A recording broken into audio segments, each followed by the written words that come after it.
Every massive wind turbine can earn a landholder between $5,000 and $10,000 each year, so farmers who own marginal country on ridgelines are anxious to grab that cash. Midwestern Mayor Des Kennedy said he'd also jump at the chance if he had suitable land, but believes there's always a second side to the story. He says many neighbours will have the gigantic towers dominating their daily and nightly existence without recompense. They've lived there for 50 years and they've got the visual impact of these wind farms, the noise, it's definitely a health issue, whether it's up here and it gets to your brain box, or there is definitely science to say that they're not good for your health. Councillor Kennedy says it's a hugely divisive issue amongst ratepayers. So we're finding these neighbours who have been friends for generation after generation now, that's getting tested because they're down in the valley, they don't want them. The guy on the hill wants them only for the income. Lynn Jarvis is fighting a proposed wind farm near her Wellington property.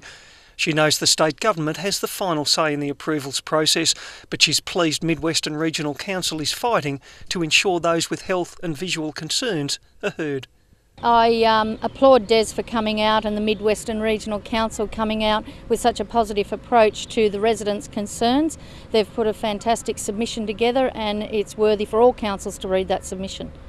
She says Wellington's jail could bear the brunt of any health dramas.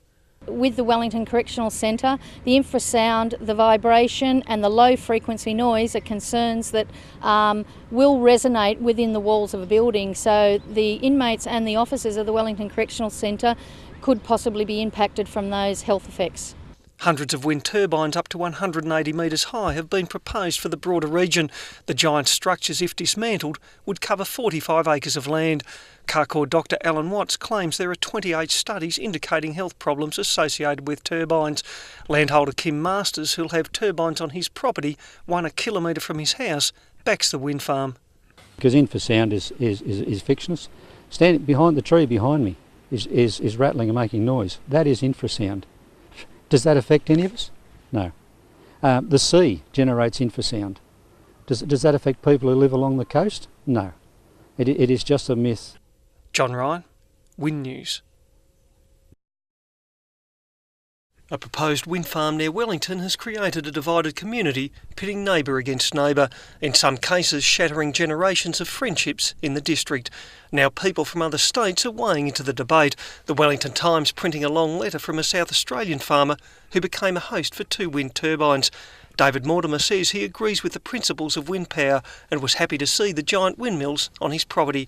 After years of unexplained sicknesses doctors couldn't diagnose, he and his wife moved a few kilometres away, but he says the illnesses remained even at that distance.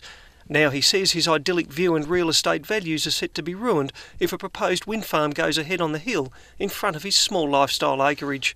The state laws are too lax and they allow wind turbine companies to put up turbines just willy-nilly.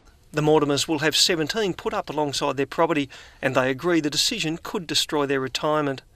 Real estate experts predict the value of their homes will drop between 20 and 30%. The little 10-acre blocks, their value is aesthetics. It's peace and quiet, it's the beautiful view.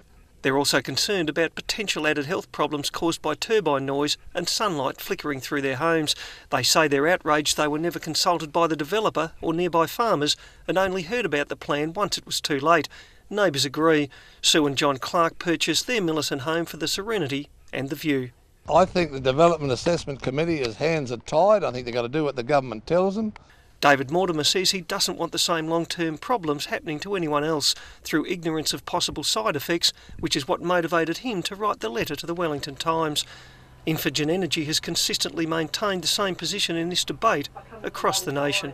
Well, what you have is some anti-wind farm activists who are using this health scare campaign to try to stop wind energy from being built in New South Wales. But every independent medical or scientific authority in the country has rebuked them and said there's absolutely nothing in it. John Ryan, Wind News.